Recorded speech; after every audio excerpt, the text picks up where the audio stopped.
Welcome, everybody, to another episode of Cash Flow Positive. And today we're talking about the part two side of finding high ROI STR deals with no money down. I probably should say little money down, but practically no money because, $30,000, $50,000 is almost no money to those who are investing in short-term rentals.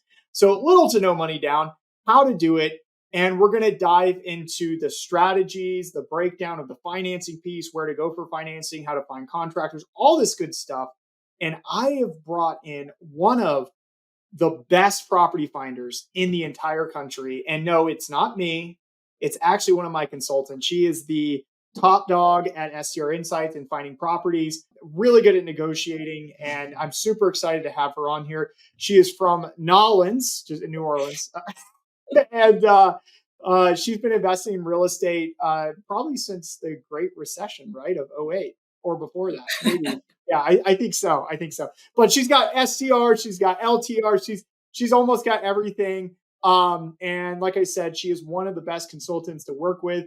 Without further ado, Rachel, tell us more about yourself. I am a lifelong resident of New Orleans, Louisiana. Been a real estate investor full-time for longer than I care to admit because it shows my age a little bit. But I started my real estate journey in flipping and then moved to building some spec homes, and then eventually found my way into short-term rental investing when I wanted to buy and hold around the time that I turned 40 in the middle of COVID. But I've made most of my money and built my knowledge through buying rehab properties and fix and flip properties. How many short-term rentals do you have right now? 4. And where are they located? Tennessee, Mississippi, Louisiana. That's awesome. And then where are your long-term rentals? Just all in New Orleans? New Orleans. Yeah, correct. Okay. All right. Cool. Well, that's awesome. You got a diverse portfolio. Any MTRs? No, I never got into it. Never. Maybe I'm not in the right market for it. I mean, I think that a short-term rental, especially in an urban market, can easily be run like a mid-term rental. It just depends on the seasonality of your particular market and what the need is. Yeah. But no, nothing that's specific to MTR. And frankly, I don't know, this is me personally, but I don't get if you're going to go after an MTR, you might as well just go after a short-term rental. I would 100% agree with that. Because I think you have more flexibility. Right. I just don't I don't get it. I understand why there are MTRs and who stays at them but it typically ends up being people who took a house that was in maybe a more suburban area or urban and flipped it from an STR to or maybe long term to an MTR or STR down the MTR. But it's never I'm actively seeking out MTRs. And I probably just offended somebody, but whatever. No, I agree. I think that the MTR thing, I think for a second got a little bit more press than it should have because people felt like they were maybe struggling with their short-term rentals. And as I'm sure when people feel like they don't have the answer, they go looking for answers elsewhere. And there were people promoting MTRs might be a good fit. Really, it's probably what's going on with your short-term rental, but I don't see it as a separate asset class. I think you have short-term rentals. I think you have long-term rentals. I don't really feel like there's an in-between. I think short-term rentals can do both. Yeah, no, that's a really good point. Cool. All right. For those of you listening, if I haven't, given away too much in the intro, Rachel is one of the consultants at STR Insights, and she's really, really, really good at finding deals.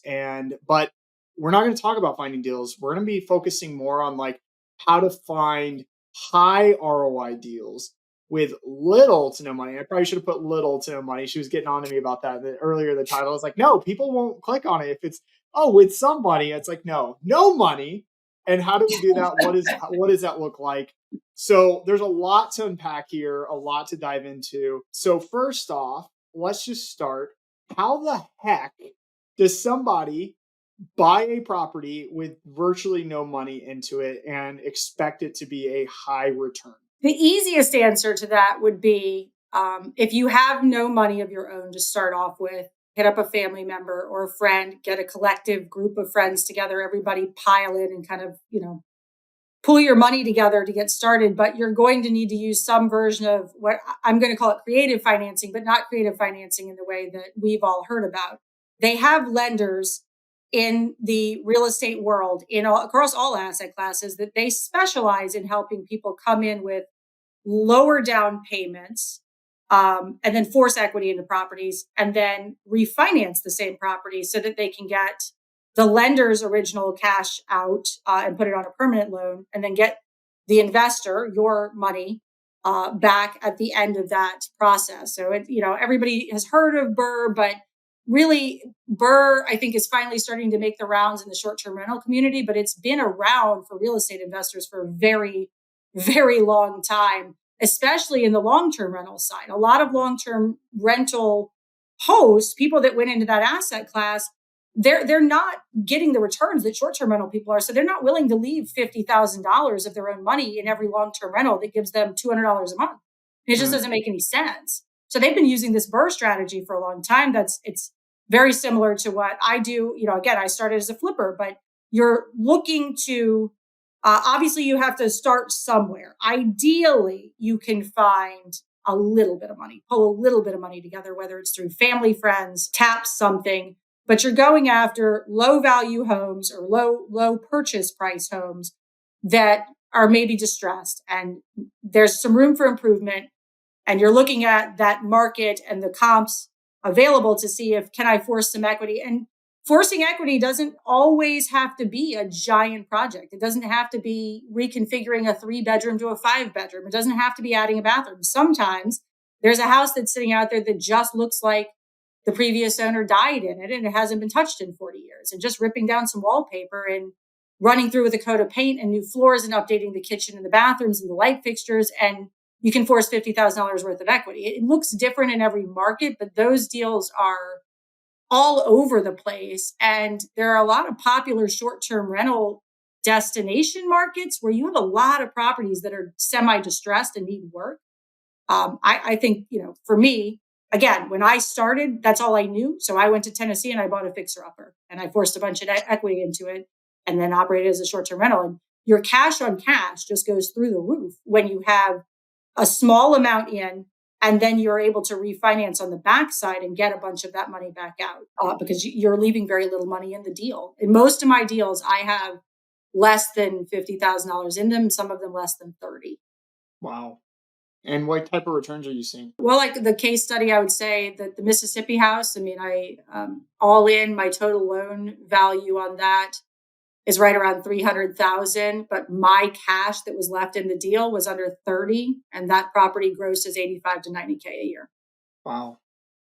Yeah. Yeah. So my cash on cash looks, makes me look like I'm the smartest person in the room. I'm really not. It's just the strategy that was used to acquire the property, and then being the person that's willing to go after those deals and put in the work. Not everybody wants to deal with contractors, wants to deal with homes that don't look perfect. But the same way that I think people have a vision for buying a basic house and turning it into a super property, if you can have that vision and apply it to a home that's maybe slightly dated or, a little less exciting, if you can take that vision from the get-go and take that house from being under average to above average, you've created that split, you've created that equity gap, and you are the beneficiary of that. Because even if you don't refinance, I've had some that I bought and put my own cash into the renovations, and I didn't do a refinance at the end of it. It just depends on the deal, but it puts you in a very good position because you're typically buying for less than your competitors are going to be buying. So your cost basis is lower. And then you've got this equity spread. So maybe I don't want to run it 2 years down the road. I can sell, but I'm looking at a nice profit then, or I want to refinance it on the backside and I can get some of my money back out and I can then reuse that cash to do another project. That's the benefit of it and the power of it for people trying to scale from very little. Okay. So you used the term at the beginning and we got to define it. For those who are unfamiliar with it, you said burring. I like to call it stirring for short-term rentals, but whatever. Yeah. So what is burring? Tell us about the definition of burring. Yeah, it's you're going to buy a property, you're going to rehab it, you're going to rent it out, and you're going to refinance it. You can argue the semantics of in what order you do those things, but it works the same way with a short-term rental. I'm going to go look to target a property that needs some work, whether that's a big, giant, full-blown renovation where I think I'm going to convert garage to extra living space to force equity that way and grow my square footage. Maybe I'm going to add a bathroom. Or maybe it's just, like I said, it's dated. You're looking for that thing that's priced under the value of the average in the market. And then by the same way we run our numbers with short-term rentals, and you sit there and you think about how much am I going to put into this property, we're going to have to just get it up to the level of the rest of the neighborhood, hopefully a little bit nicer. In that way, we're going to create some equity. Then we're going to go back to the bank and say, okay, I bought it for X and I put Y into it. And now it's worth Z. I would like to refinance, pay off my first loan that I took with you, which you should have only used maybe 10 or 15% down on the purchase price, right? So I gave the bank 10 to 15% of the original purchase price of my money to purchase the asset. The bank loaned me the rest of the purchase price amount, and then they loaned me the money to renovate. So I'm not going back into my pocket for that. At the end of it, if I've done it correctly and I've forced enough value into the property, I can then, the same bank will go, okay, now we'll refinance that, the two loans, because I have my purchase loan and I had my renovation funds as two separate streams of loan. I'm going to turn that into one permanent end loan on whatever terms I set and refinance out. If you're really, really lucky, you'll get everything back, including the money that you used as your portion of the down payment. But that's not to say that it still doesn't provide you this amazing cash on cash return, because even if I can't get quite all of my down payment money back, what I can generally do is I can finance into my renovation portion, my furniture, my hot tub, some other little things like that to set it up as a short-term rental. So maybe I had to leave my 15% down payment on the purchase price in it, but I could also create enough of a gap for myself that I can buy the furniture, I can buy the hot tub, I can maybe do some of the design with the bank's money. And then I refinance on the backside of an end loan, put it on permanent financing, and then I launch as a short-term rental. So let's unpack that a little bit, because I think that's kind of it. You know what I mean? Like the whole no money. Like obviously, look, you're going to need to have some money to invest into a property, but $30,000, even $50,000, for a lot of us who are trying to buy short-term rentals, we have that at least, right? Like if you don't have that, then it's probably not time for you to go buy a property. Like there's no bank that's going to be like, oh, you have zero, unless you're doing creative financing, sub two, Pace Morby stuff, like Uber creative financing is what I want to call it. But no money, $30,000, $50,000 for sure. And you can also, I know Rachel, we talked about this before at one point, using credit cards like 0% APR interest rates for a full year to pay for furnishings, to pay for things, and let the property pay that debt off. What are your thoughts on that? Yeah, no, I absolutely. So again, when I started, I had a ton of experience with real estate, but I was hell bent on kind of creating the short-term rental portfolio to be standalone so that I wasn't taking money out of my flipping business or the spec building side of things. I wanted to create something from essentially nothing. And I used every one of those available tools. I mean, I think people are ignorant to the fact that there are so many resources out there. All of the places that you think of that you buy materials from, down to the Wayfairs of the world, they have private label credit. Most of them offer that at 0% interest for 6 months, 12 months, 18 months, 24 months. So it literally costs you nothing to borrow the money. It doesn't get any better than free money, right? Like if I can use somebody else's money to make money, I'm going to do that every day over spending my own money. I mean, you can Google, but the well-known versions are Home Depot, Lowe's, the Floor and Decor, Lumber. If you can think of a place that sells building materials to consumers, they probably have private label credit accounts that are very easy to get. You don't have to have an 800 credit score. You don't have to have previous experience in any of this. It's just credit, and it's easy to come by.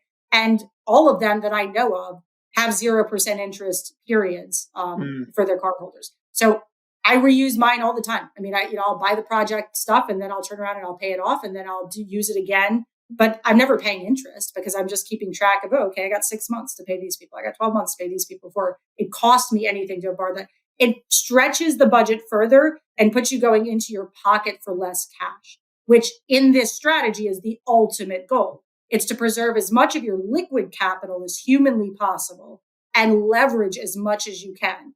The part of the leverage is obviously going in and buying something that needs a lift or some work done. You're leveraging yourself and your ability or desire to go in and do some of the work that others won't do, because not everybody wants a project.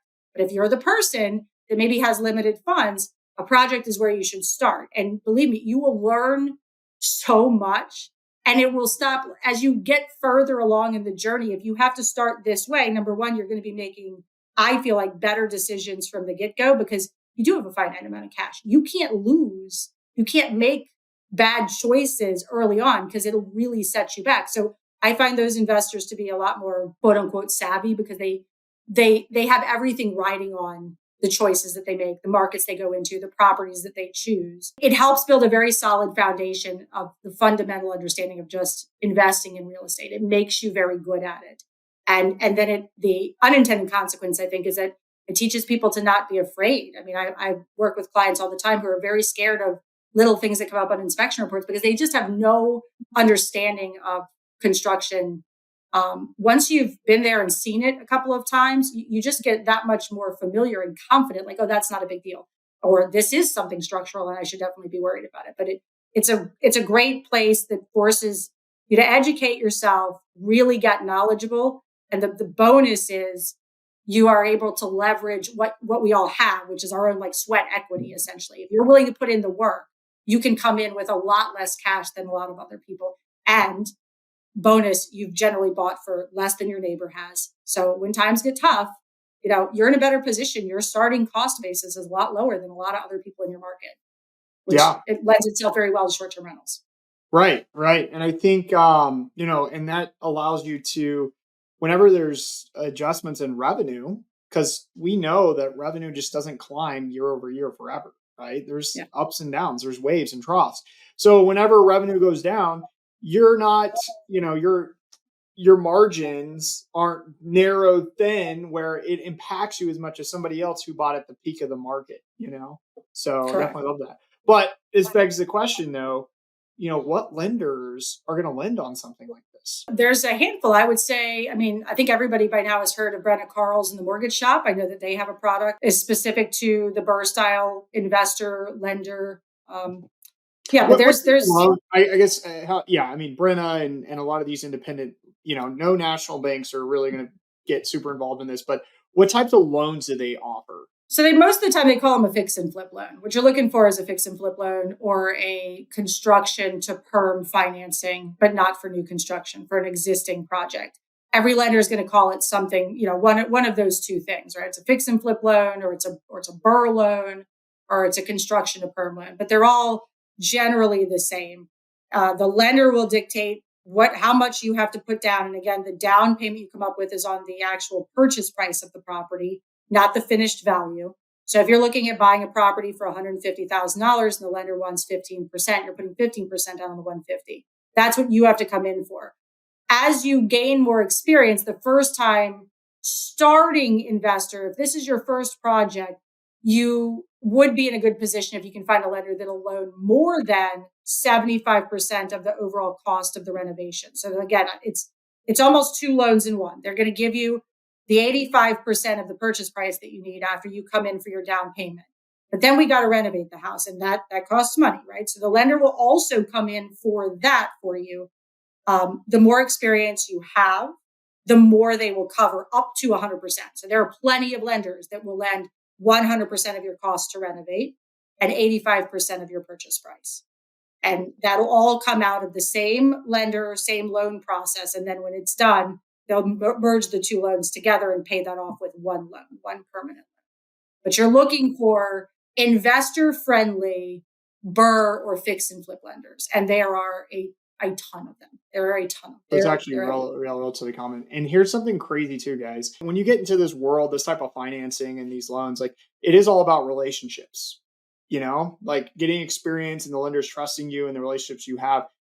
We've built, STR Insights has built relationships with lenders, and especially with these types of things where they're trying to build products just for our clients, where they're saying, well, if you help them, we will give your clients better terms. If we know you guys are working with them. And because, I mean, if you're listening to Rachel and you're like, wow, she sounds really, she is very knowledgeable. You haven't put that together yet.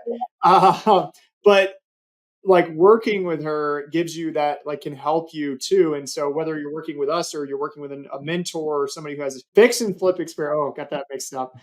Say that 10 times over and over. Flip and fix experience, and working with a bank that you have a relationship with, you can get better terms. And so it's not just kind of like your traditional Fannie Mae loan products. And I don't know, Rachel, do you have anything you want to add to that? Yeah, no, I have a client right now who is under contract, actually going to view his property right now for the first time. But he has done several of these fix and flip products or projects in his home state and wanted to take that knowledge and move it over to the short term rental side of things. And I introduced him to a lender that I've worked with, that I know several other people in the space have worked personally with this lender. And, he called me up ecstatic because they're going to cover 100% of his renovation costs because he's got a couple of projects under his belt and he can prove that he has a little bit of experience. So it's his first time working with this lender. So he has no pre-existing relationship whatsoever, but he's already established a little bit of a track record. And then we've referred quite a few people to this particular lender. So yeah, there's strength in building a lender relationship. And I think, if I was starting over again, that's something I personally didn't do early enough in my career because I didn't have confidence in myself. I didn't think the banks really wanted to work with me. I was a young kid with little experience and little money in my pocket and just had this idea that I could go out and do this. It took me years before I actually got a lender, a banker who's local to me that helped me with all of my projects. When I did, the doors kind of opened, once I realized that was such a key component of things.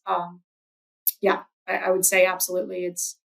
The lender can be the make or break piece of your project. And if you get a good one who is just as interested in you succeeding as they are in just getting your business, you're going to be very successful. That's really good advice. I love that.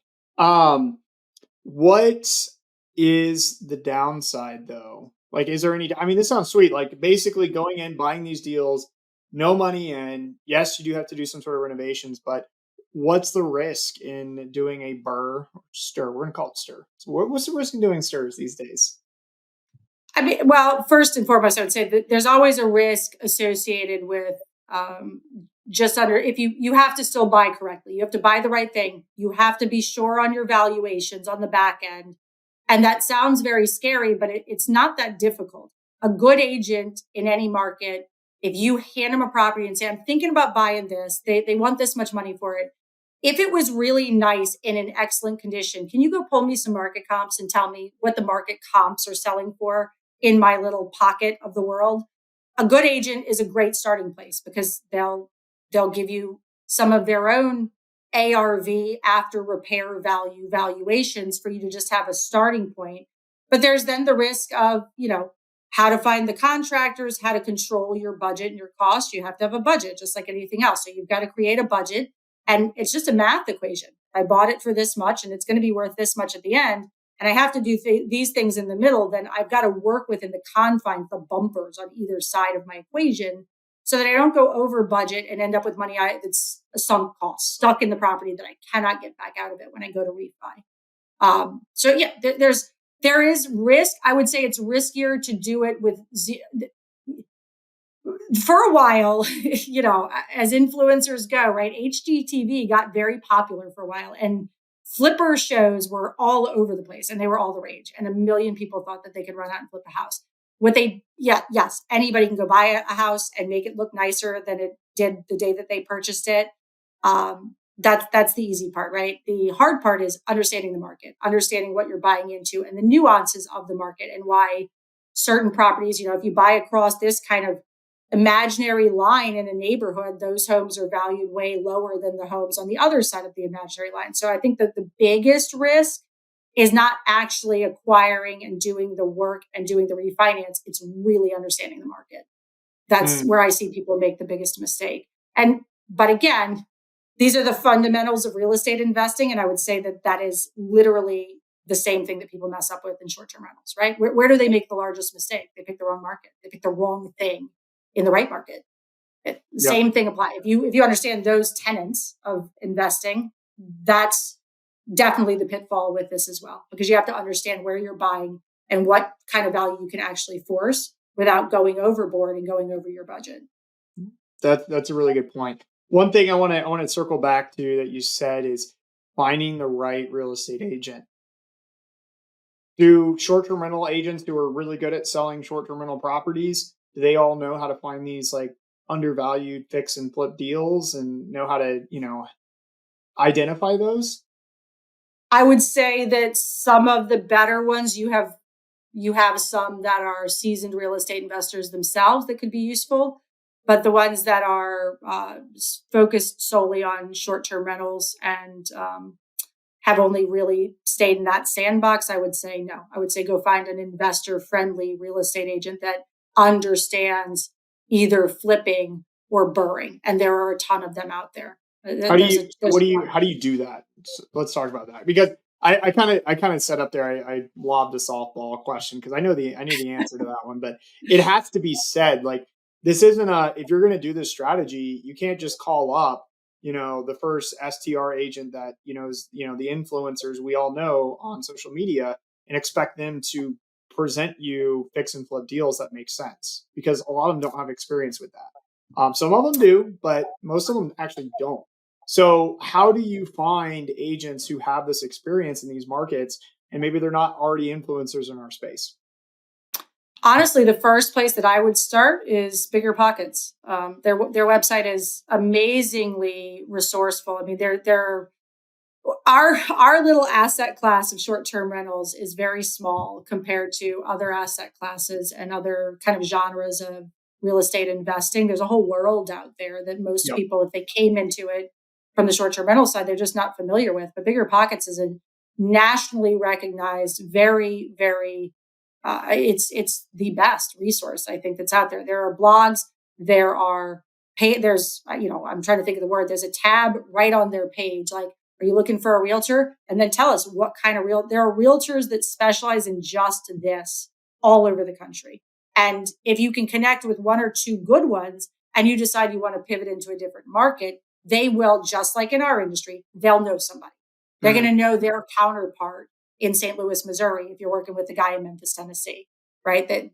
There's another network of people that we don't often get introduced to that is out here and very vast and large. But I would say my starting place would be, I'm trying to think of how I did it at the beginning, but Bigger Pockets is now out there and a huge resource. That's where I would go. Otherwise, you're interviewing real estate agents and having to spend a lot of time asking them questions about, do they understand this method? Do they understand what they're looking for in a property that allows you to force some equity into it? And do they know how to find those?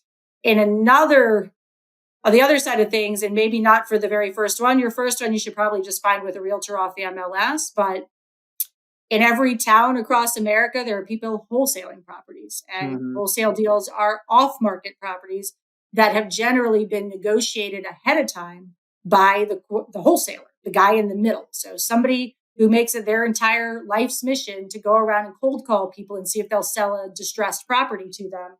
They pre-negotiate the sales price with the seller. And for that effort and finding the properties and the deals, they stick a little, a cut on top, if you will. Those are still generally better deals than anything that's just kind of sitting on the MLS. However, not all wholesale deals are good because not all wholesalers are good. And a lot of them will try and convince you that things are worth more than they actually are. And then, I buy plenty off of the MLS. Just because it's listed on the MLS for, say, $300,000 doesn't mean that you can't walk in there and say, man, this thing's a dump. And I see it's been sitting here for 178 days. I'll give you 220, and they wouldn't look at it. But yeah, I would say start with Bigger Pockets. They have a Facebook page as well. Start there. Talk to other investors in the space who have done something like that. Ask them for a referral. And then, 6 degrees of Kevin Bacon your way across the country so that you can find a realtor with that knowledge in the town that you're looking for. Yeah, that's great. Okay, cool. Um, so let's move to contractors. I think that's a big hurdle for most people, especially who don't have any experience with any construction. And frankly, we've all had bad experience with contractors at some point in time. So what kind of advice or recommendations do you give with sourcing, finding, working with contractors, especially if you don't live nearby? Number one, I would say if you can get at least one contractor reference from the agent that helped you find the property. That's a good solid starting place. Generally speaking, again, agents make it their business to have a pretty extensive network, the same way that we do. We're stronger with the network of people that we have so that you can help your clients better. So I would try and get one referral out of my real estate agent. I would try and make friends with, stalk somebody on Facebook, somebody else that has flipped or rehabbed a house in the market that you're going into, and reach out to them, find out who they use.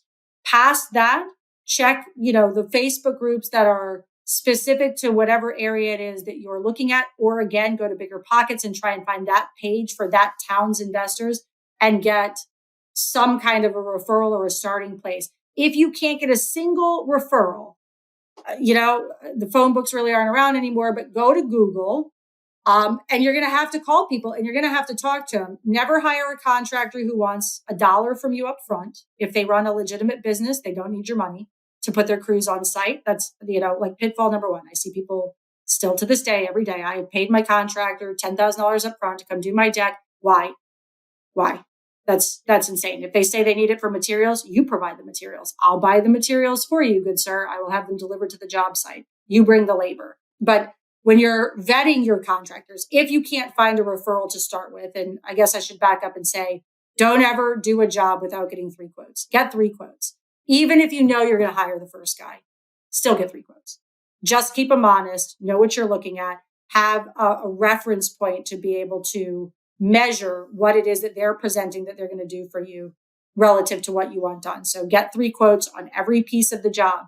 The other thing I tell people is, I don't particularly care to hire a GC to oversee the entire job because you're paying more. You're paying a markup. The general contractor, he's going out and subbing all of the pieces of your job to these individual subcontractors that do the actual tasks. And then he's charging you a markup to quote unquote run your job. So if you don't have a massive, like we're not moving walls or building, 2 new bathrooms, I would never hire a general contractor. I would go find the pros themselves that are in those trades and go straight to them. Again, I'd get 3 quotes, but those people, this is all they do. I don't want the general contractor who I think that guy or gal is really good at their job. They seem trustworthy, but at the end of the day, their bottom line is dependent on them hiring the cheapest laborers on the backside. They're just going to quote unquote be held accountable to you. So I don't feel like you get the same quality control either. And I think where people really make mistakes with contractors is that they're like, oh, well, he's a contractor. So he's still bidding the job on the back end and he's going to pick the cheap guy because that means he makes more money off of your job. Versus if I cut him out and I go straight to my own drywall contractors, I can go get the rock star drywall guy in my town. I can go get the rock star tile installer in my town and still pay less for that piece of the job than if I had used a GC and know that I got the best. So my advice there is start simple, start with the people that you've already had contact with, get some referrals from them. From there, vetting those referrals still, just because I recommend somebody doesn't mean that you shouldn't go check. Always, always, always talk to them. Don't just take your friend's word for it that they used a great guy.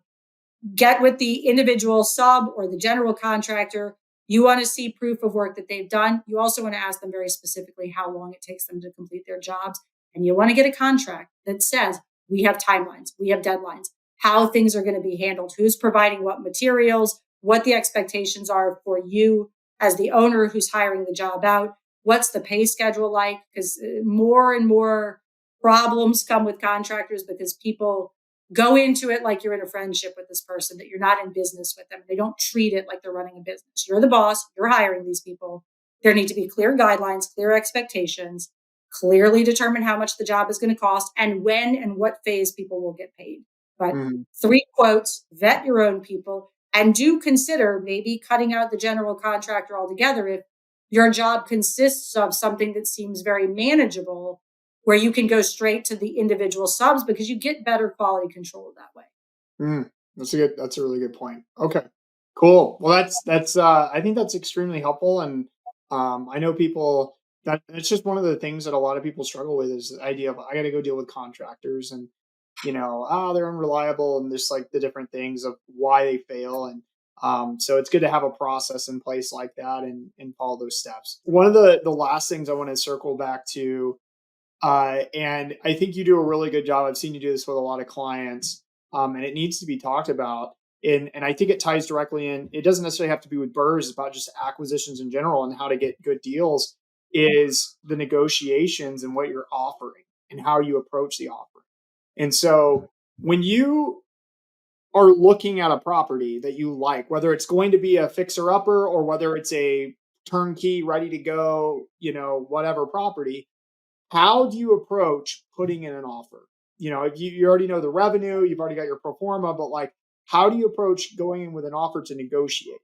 Because I've seen you lowball people, I've seen you give people asking, like all these different things to make the deals work, just depending on the property. So, what's your approach? How do you do it? What recommendations do you give? I think, first and foremost, one of the things that I look at obviously is time on market. So the longer something's been on the market, the more room I know we have to negotiate, despite what the realtor, I'm good friends with a lot of really amazing real estate agents, but they want to sell a home. And so a lot of times they'll try and discourage you from lowballing. If a home's been sitting out there for quite some time, it's got terrible photos, it's not moving around, I'm definitely going to lowball. What do I lose?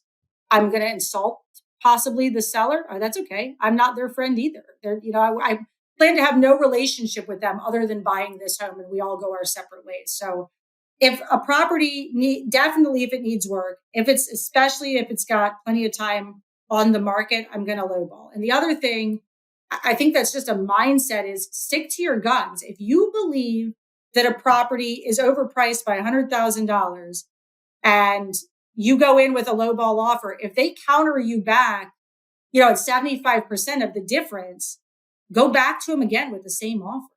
It's a mindset.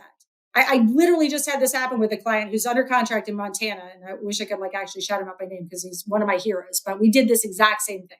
We took an $800,000 house and we offered $100,000 less than asking, and we still intended to get money for repairs. And they came back with some ridiculous counter. And we just said, we're not afraid to walk away. We waited a week and gave them the exact same offer, and they took it. And the real estate agent called me and said, I can't believe that they took that offer. Why not? Their house needs work. It's been on the market for 175 days. We're going into winter in Montana. Nobody wants to go buy this house. It's going to be freaking cold there any minute now. It takes a special kind. So I think educating yourself, going back to your original question, I like to be in that position of knowledge and strength when I go into a negotiation. I want to know everything about the history of the home. When did these people buy it? I don't care what they paid for it, but if I see that they might have overpaid recently and they're turning around and selling it, that actually tells me not that there's not room. Maybe they're desperate. Maybe they need to get out. I'm picking up context clues from the history of the property. You're also looking at the overall state of their market. If you go into some of these markets right now, there's more inventory than we've seen in 2.5 years. I've seen those statistics. You're calling them up and telling them it's your lucky day, buddy. You got the golden ticket. Your house is getting an offer. There's 1,000 other houses like yours sitting on the market, and you got the call. You have that leverage and that power over people. And I think that it doesn't get exploited enough. And maybe we're all conditioned because during COVID, the buyers had zero leverage. And that was very true. I mean, they didn't have any leverage. That's not the case today. We're in a very different market environment. But I think people get very emotional when they go into these deals, and they get kind of attached, and they get afraid that they might lose it. What's the worst that's going to happen? You don't get the deal. Let me tell you, there's another deal tomorrow. There's always another house. That has always been my motto. There's always another house. If I didn't get something, it's because it wasn't meant to be. There's always another one behind it. And I think too, going back to what you said with the agents, I see a lot of them. The agents are just like, well, there's comps that support the price they're asking, and they just want you to offer that so you can get the deal and get under contract. And I mean, look, I love working. I'm friends with a lot of good agents, but you have to keep in mind they're motivated by the sale, their commissions, right? They're getting commissions. And so although they want to do what's best for the client, they're also in the back of their minds, they're also trying to get the best price so they can make the most money. And, they might tell you to drop it a little bit, but you could drop it even more. So I see a lot of people struggle with that. Like, well, the agent said to do this. What should I do? And I'm like, stick to your guns. Try what, like you said, what's the worst they're going to say? No. Honestly, the worst thing a seller could say is nothing at all. They don't respond to your offer. Because then you really don't know.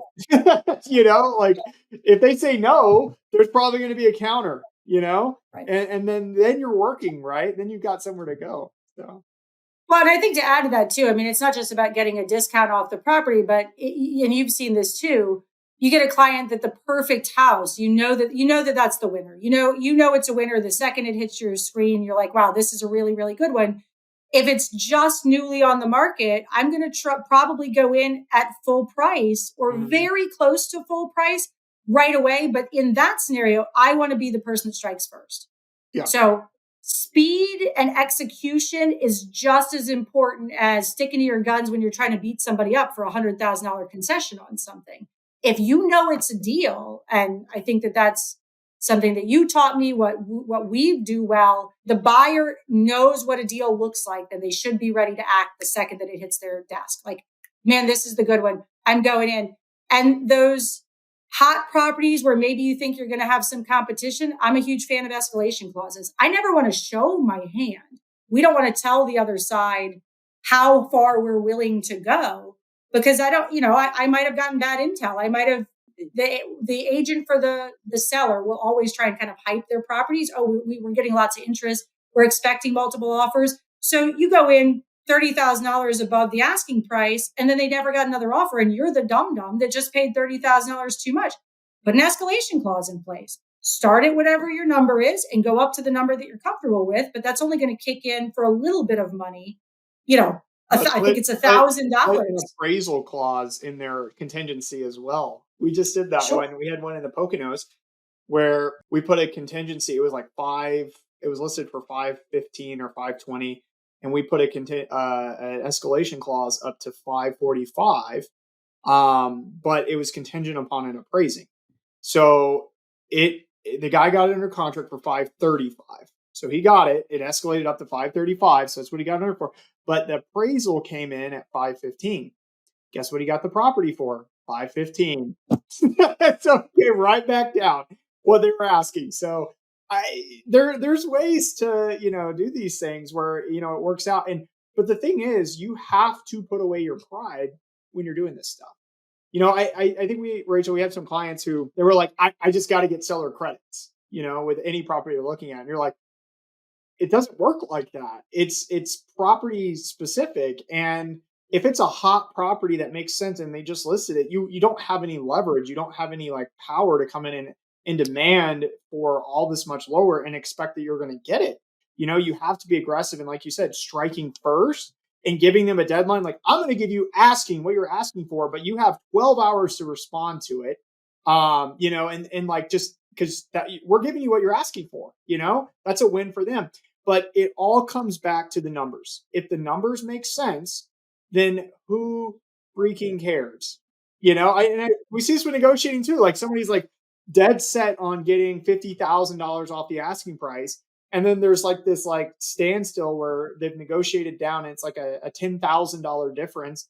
And it's a deal that's over $1 million. You're like, it's $10,000 in a loan. That's I don't know, $10 a month more or something crazy. It's nothing. Just suck it up, accept it from the seller because the numbers still make sense. You're still winning. Don't walk away from the deal because you didn't get your exact $50,000 number that you were looking for. You got 45 instead. It's come on, So I don't know. Yeah. What do you think about that? Yeah, but I think you have to put it back on people. And I think that the people listening, if you're wanting to become a better investor, you have to look at every angle of every situation. I absolutely do like to come at offers. And we know we're going to make an offer on something. I want to be in a position of strength. I want to have done my research, know as many variables that I can know up front, and go in what I think is going to put me in the best position to win. And I'll work out the details later, because just because I had to go in and pay asking price for something doesn't mean I might not get some credits. I'm going to beat you up on the inspection report when we get it. And I'm going to go back for the money that I hoped that I had gotten on the front end. There's always a way, but being in a position of strength.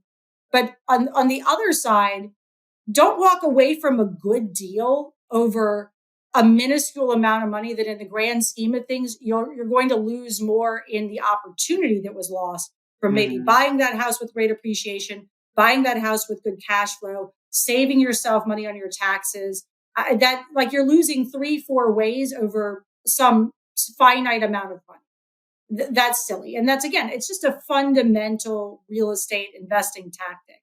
Think whole big picture. You can approach everything that you do in this business. And that's why I've always said, like, I love being in short-term rentals, but I like that I came at it from being an investor first before I got to this, because you have so much more knowledge at your disposal that just makes you better and able to execute better, faster, get to that point. I love it. I love it. Well, thank you so much, Rachel. Thanks for all the wisdom and advice you give. Rachel, obviously you work with STR Insights and you help people find deals and you help people do the strategies and implement the strategies you just talked about. So if somebody's like, man, Rachel is awesome, sounds awesome, knows what she's doing, and I really want to work with her, how do they get in touch with you? What's the best way to do it? You can email me. I think Kenny's going to link my Rachel.Gniady. I don't expect anyone to know how to spell my last name at strinsights.com. I'm also on Facebook under the same first and last name, easy to find. Other than that, I'm an old person who's not into technology, so I don't have all the socials. But get a hold of me. Gniady. So Rachel, obviously it's Rachel.Gniady, Gniady at strinsights.com. Guys, you can work with Rachel. You can. She is usually available, obviously in high demand. But she is one of our best, and you can work with her. All you gotta do is you can either reach out to her, but she's gonna send you to us. So skip that and just come to us, and we will set up a call with you and tell you how we can help you find your next great deal. So Rachel, thank you so much for being on the show. Last question for you. All guests get it. I know you listen to the podcast too, which is awesome. But what is one way, it could be about what we talked about or anything else, one way you can help people, or any recommendations to help people cash flow positive with their short-term rentals? Buy better. Buy better. All right. Yeah. Buy better. No, yeah. The cash flow, I mean, I think there's better people in that can talk about design and amenities and all the ways to do the guest experience better. But if you buy correctly on the front end, you will never not be cash flow positive. That's the secret. That's it. The mic drop. I love it. That's it. That's great. Great. Well, thank you so much for being on the show. And guys, if you enjoyed this episode, please either share it with a friend, or if you haven't left a review yet, we love 5-star reviews. So leave a review. And if you're watching this on YouTube, please hit that subscribe and like button and get notified for the next episode of Cash Flow Positive. My name is Kenny Bedwell, and I will see you next week.